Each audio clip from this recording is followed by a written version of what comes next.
नमस्कार, one page YouTube channel में आपका स्वागत है। आज सुनिए मुंशी प्रेमचंद की लिखी कहानी क्रिया चरित्र भाग 2। नागपुर इस गांव से 20 मील की दूरी पर था। चंपा उसी दिन चली गई और तीसरे दिन रंभा के साथ लौट आई। ये उसकी भतीजी का नाम था। उसक आने से झोंपड़े में जान सी पड़ गई। मगनदास के दिमाग में मालिन की लड़की की जो तस्वीर थी उसका रंभा से कोई मेल न था। वो सौंदर्य नाम की चीज का अनुभवी जौहरी था, मगर ऐसी सूरत जिस पर जवानी की ऐसी मस्ती और दिल का चैन छीन लेने वाला ऐसा आकर्षण हो, उसने पहले कभी नहीं देखा था। उसकी जवानी का चांद अपनी सुनहरी और गंभीर शान के साथ चमक रहा था। सुबह का वक्त था। मगनदास दरवाजे पर पड़ा ठंडी ठंडी हवा का मजा उठा रहा था। रंभा सिर पर घड़ा रखे पानी भरने को निकली। मगनदास ने उसे देखा और एक लंबी सांस खींचकर उठ बैठा। चेहरा मोहरा बहुत ही मोहक, ताजे फूल की तरह खिला हुआ चेहरा, आंखों में गंभीर सरलता। मगनदास को उसने भी देखा। चेहरे पर लाज की लाली दौड़ गई। प्रेम ने पहला वार किया। मगनदास सोचने लगा, क्या तकदीर यहाँ कोई और गुल खिलाने वाली है? क्या दिल मुझे यहाँ भी चैन न लेने देगा? रंभा, तू यहाँ नाहक आई। नाहक एक गरीब का खून तेरे सर पर होगा। मैं तो अब तेरे हाथों बिक चुका, मगर क्या तू भी मेरी हो सकती है? लेकिन नहीं, इतनी जल्दबाजी ठीक नहीं। दिल का सौदा सोच समझकर करना चाहिए। तुमको अभी जब्त करना होगा। रंभा सुंदरी है, मगर झूठे मोती की आब और ताब उसे सच्चा नहीं बना सकती। तुम्हें क्या खबर कि उस भोली लड़की के कान प्रेम के शब्द से परिचित नहीं हो चुके हैं? कौन कह सकता है कि उसके सौंदर्य की वाटिका पर किसी फूल चुनने वाले के हाथ नहीं पड़ चुके हैं? अगर कुछ दिनों की दिलबस्तगी के लिए कुछ चाहिए तो तुम आजाद हो, मगर ये नाजुक मामला है। जरा संभल के कदम रखना। पेशेवर जातों में दिखाई पड़ने वाला सौंदर्य अक्सर नैतिक बंधनों से मुक्त होता है। 3 महीने गुजर गए। मगनदास रंभा को ज्यों-ज्यों बारीक से बारीक निगाहों से देखता त्यों उस पर प्रेम का रंग गाढ़ा होता जाता था। वह रोज उसे कुएं से पानी निकालते देखता, वह रोज घर में झाड़ू देती, रोज खाना पकाती। आह, मगनदास को उन ज्वार की रोटियां में जो मजा आता था, वो अच्छे से अच्छे व्यंजनों में भी न आया था। उसे अपनी कोठरी हमेशा साफ सुथरी मिलती। न जाने कौन उसका बिस्तर बिछा देता। क्या ये रंभा की कृपा थी? उसकी निगाहें शर्मीली थी। उसने उसे कभी अपनी तरफ चंचल आंखों से ताकते नहीं देखा। आवाज कैसी मीठी!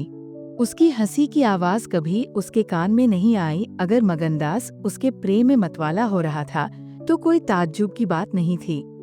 उसकी भूखी निगाहें बेचैनी और लालसा में डूबी हुई हमेशा रंभा को ढूंढा करती। वो जब किसी गांव को जाता तो मीलों तक उसकी जिद्दी और बेताब आंखें मुड़ मुड़कर झोंपड़े के दरवाजे की तरफ आती। उसकी ख्याति आसपास फैल गई थी, मगर उसके स्वभाव की सरलता और उदार हृदयता से अक्सर लोग अनुचित लाभ उठाते थे। इंसाफ पसंद लोग तो स्वागत सत्कार से काम निकाल लेते, और जो लोग ज्यादा समझदार थे वे लगातार तकाजों का इंतजार करते। चूंकि मगनदास इस फन को बिल्कुल नहीं जानता था, बावजूद दिन रात की दौड़ धूप के ग्रीबी से उसका गला न छूटता। जब वह रंभा को चक्की पीसते हुए देखता तो गेहूं के साथ उसका दिल भी पिस जाता था। वह कुएं से पानी निकालती तो उसका कलेजा निकल आता। जब वो पड़ोस की औरतों के कपड़े सीती तो कपड़ों के साथ मगनदास का दिल छिद जाता। मगर कुछ बस था न काबू। मगनदास की हृदय भेदी दृष्टि को इसमें तो कोई संदेह नहीं था कि उसके प्रेम का आकर्षण बिल्कुल बेअसर नहीं है, वरना रंभा की उन वफा से भरी हुई खातिरदारियों की तुक वह कैसे बिठाता? वफा ही वो जादू है, रूप के गर्व का सिर नीचा कर सकता है। मगर प्रेमिका के दिल में बैठने का मादा उसमें बहुत कम था। कोई दूसरा मनचला प्रेमी अब तक अपने वशीकरण में कामयाब हो चुका होता, लेकिन मगनदास ने दिल आशिक का पाया था और जुबान माशूक की। एक रोज शाम के वक्त चंपा किसी काम से बाजार गई हुई थी और मगनदास हमेशा की तरह चारपाई पर पड़ा सपने देख रहा था। रंभा अद्भुत छटा के साथ आकर उसके सामने खड़ी हो गई। उसका भोला चेहरा कमल की तरह खिला हुआ था और आंखों से सहानुभूति का भाव झलक रहा था। मगनदास ने उसकी तरफ पहले आश्चर्य और फिर प्रेम की निगाहों से देखा और दिल पर जोर डालकर बोला, आओ रंभा, तुम्हें देखने को बहुत दिन से आंखें तरस रही थी। रंभा ने भोलेपन से कहा, मैं यहाँ न आती तो तुम मुझसे कभी न बोलते। मगनदास का हौसला बढ़ा, बोला, बिना मर्जी पाए तो कुत्ता भी नहीं आता। रंभा मुस्कराई, कली खिल गई, मैं तो आप ही चली आई। मगनदास का कलेजा उछल पड़ा। उसने हिम्मत करके रंभा का हाथ पकड़ लिया और भावावेश से कांपती हुई आवाज में बोला, नहीं रंभा, ऐसा नहीं है, ये मेरी महीनों की तपस्या का फल है। मगनदास ने बेताब होकर उसे गले से लगा लिया। जब वह चलने लगी तो अपने प्रेमी की ओर प्रेम भरी दृष्टि से देखकर बोली, अब यह प्रीत हमको निभानी होगी। पौ फटने के वक्त जब सूर्य देवता के आगमन की तैयारियां हो रही थी, मगनदास की आंखें खुली रंभा आटा पीस रही थी। उस शांतिपूर्ण सन्नाटे में चक्की की घुमर घुमर बहुत सुहानी मालूम होती थी और वह उसके सुर से सुर मिलाकर अपने प्यारे ढंग से गा रही थी। झुलनिया मोरी पानी में गिरी, मैं जानू पिया मौको मने है, उल्टी मनावन मोको पड़ी। झुलनिया मोरी पानी में गिरी। साल भर गुजर गया। मगनदास की मोहब्बत और रंभा के सलीके ने मिलकर उस वीरान झोंपड़े को कुंज बाग बना दिया। अब वहाँ गायें थी, फूलों की क्यारियां थी और कई देहाती ढंग के मोढ़े थे।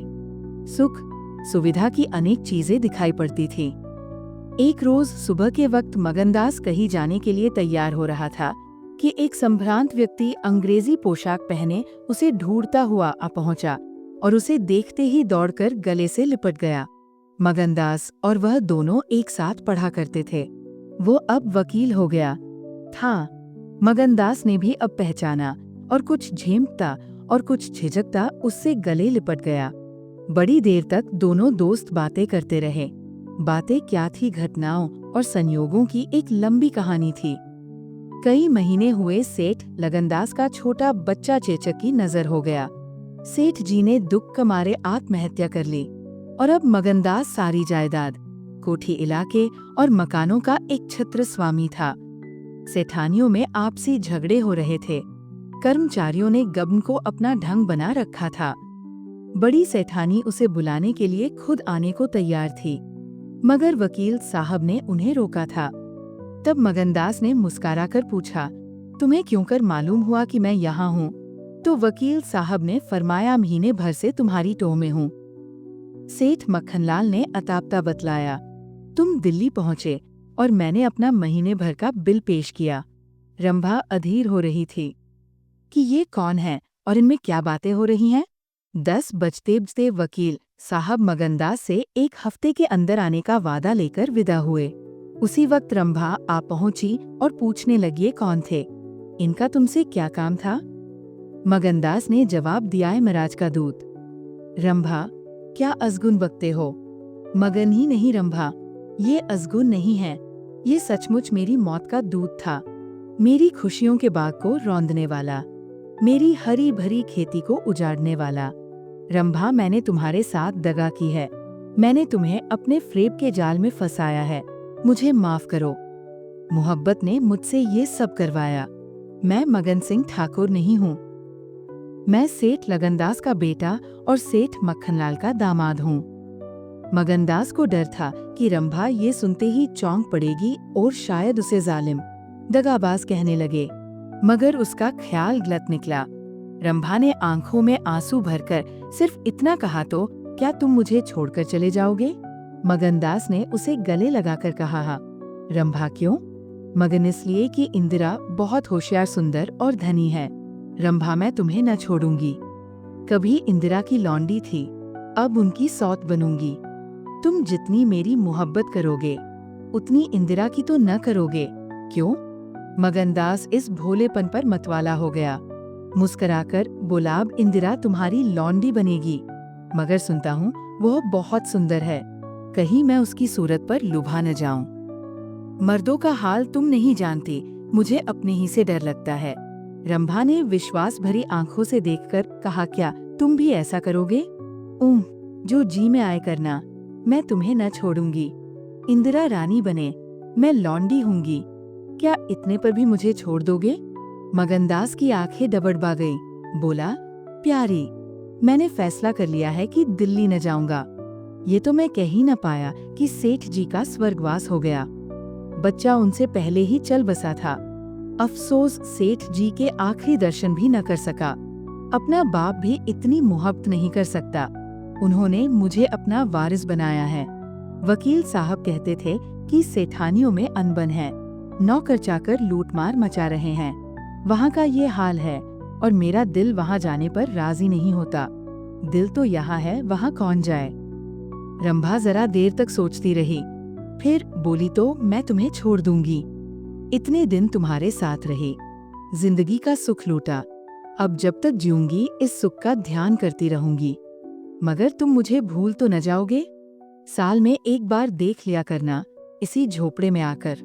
मगनदास ने बहुत रोका मगर आंसू न रुक सके। बोले, रंभा, ऐसी बातें न करो, कलेजा बैठा जाता है। मैं तुम्हें छोड़ नहीं सकता, इसलिए नहीं कि तुम्हारे ऊपर कोई एहसान है, तुम्हारी खातिर नहीं, अपनी खातिर। वो शांति, वो प्रेम, वो आनंद जो मुझे यहाँ मिलता है और कहीं नहीं मिल सकता।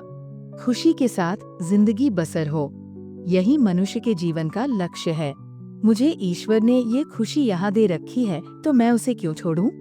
धन दौलत को मेरा सलाम है, मुझे उसकी हवस नहीं है। रंभा फिर गंभीर स्वर में बोली, मैं तुम्हारे पाव की बेड़ी न बनूंगी। चाहे तुम अभी मुझे न छोड़ो, लेकिन थोड़े दिनों में तुम्हारी ये मोहब्बत न रहेगी। मगनदास को कोड़ा लगा, जोश से बोला, तुम्हारे सिवा इस दिल में अब कोई और जगह नहीं पा सकता। रात ज्यादा हो गई थी, अष्टमी का चांद सोने जा चुका था। दोपहर के कमल की तरह साफ आसमान में सितारे खिले हुए थे।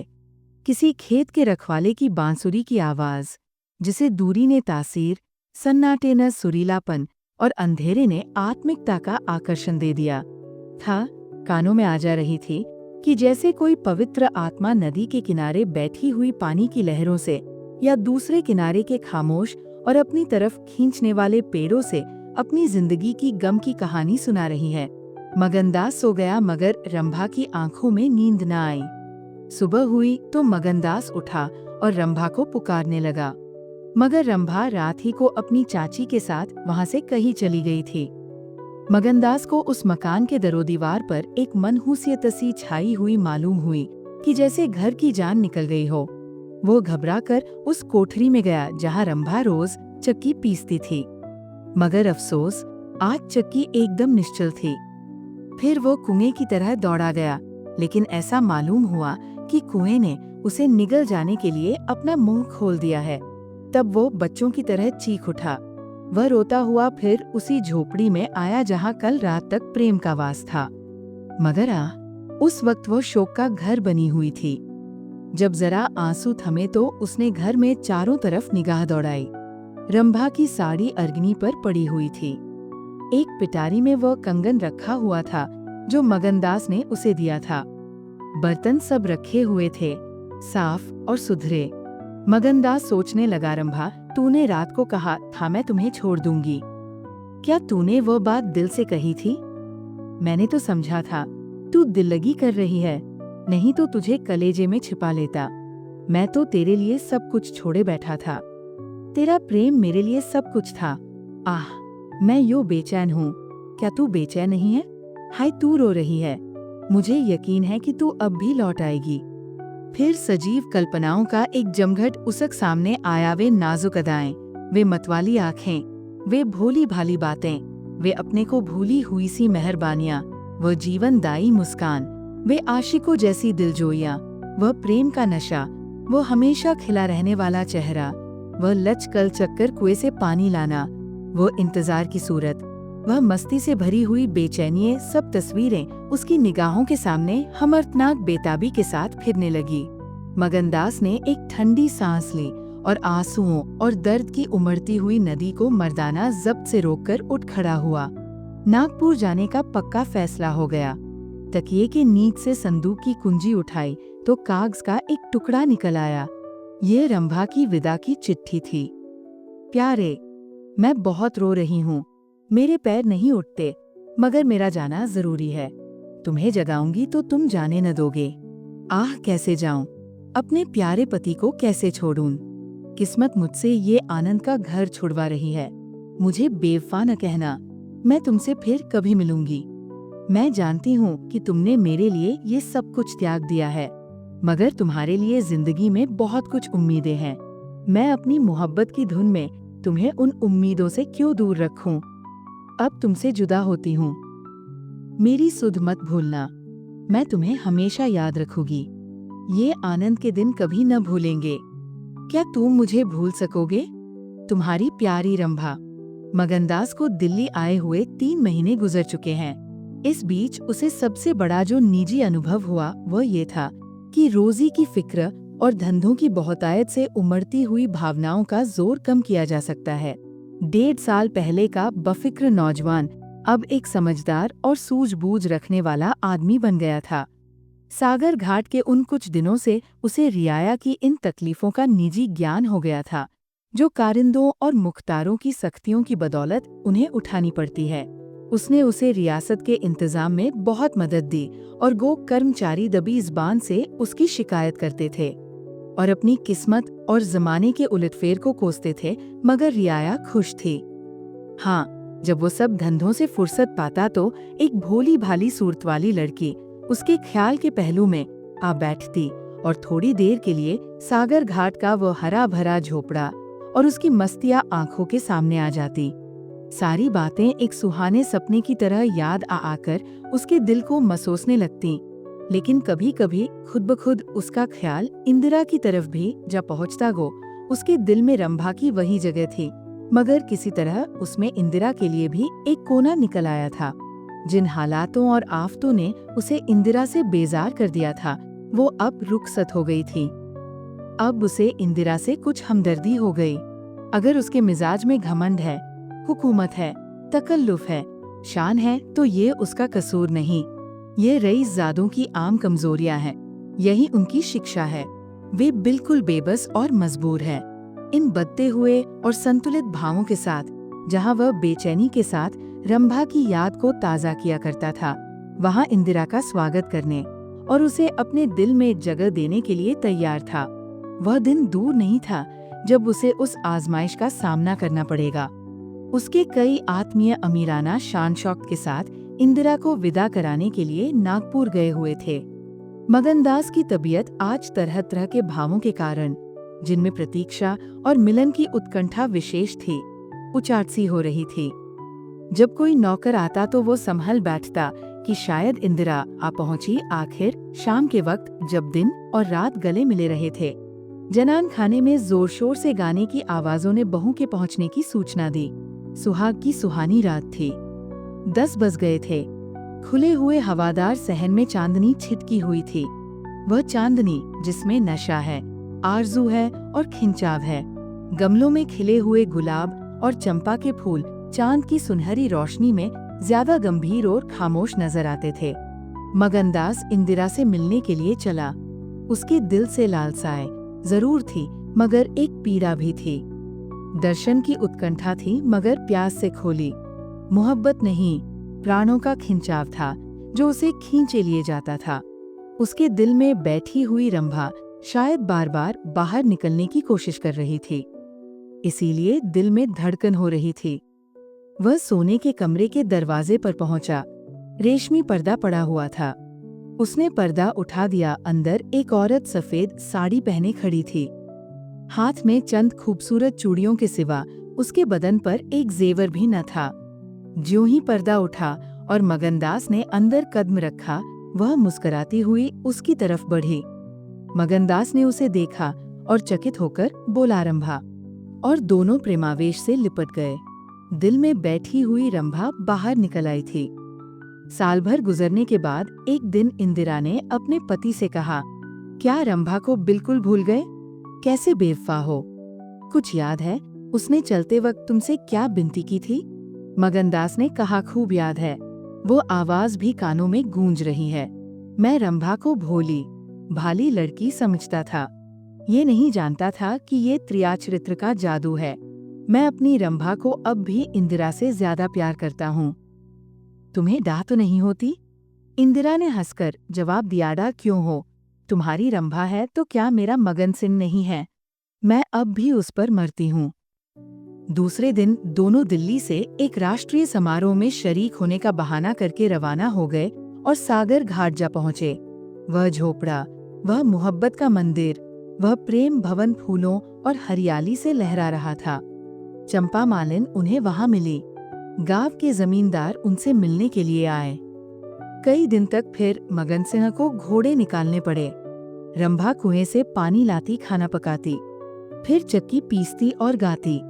गांव की औरतें फिर उससे अपने कुर्ते और बच्चों की लेसदार टोपियां सिलवाती है। हाँ, इतना जरूर कहती है कि उसका रंग कैसा निखर आया है, हाथ पांव कैसे मुलायम पड़ गए हैं। किसी बड़े घर की रानी मालूम होती है, मगर स्वभाव वही है, वही मीठी बोली है, वही मुरुवत, वही हंसमुख चेहरा। इस तरह एक हफ्ता इस सरल और पवित्र जीवन का आनंद उठाने के बाद दोनों दिल्ली वापस आए। और अब 10 साल गुजरने पर भी साल में एक बार उस झोपड़े के नसीब जागते हैं। वह मोहब्बत की दीवार अभी तक उन दोनों प्रेमियों को अपनी छाया में आराम देने के लिए खड़ी है। अगर आपको यह कहानी पसंद आई तो सब्सक्राइब करें और बेल आइकन दबाएं। अपने सुझाव कमेंट बॉक्स में बताएं। अगली कहानी तक शब्दों की दुनिया में डूबे रहे। धन्यवाद।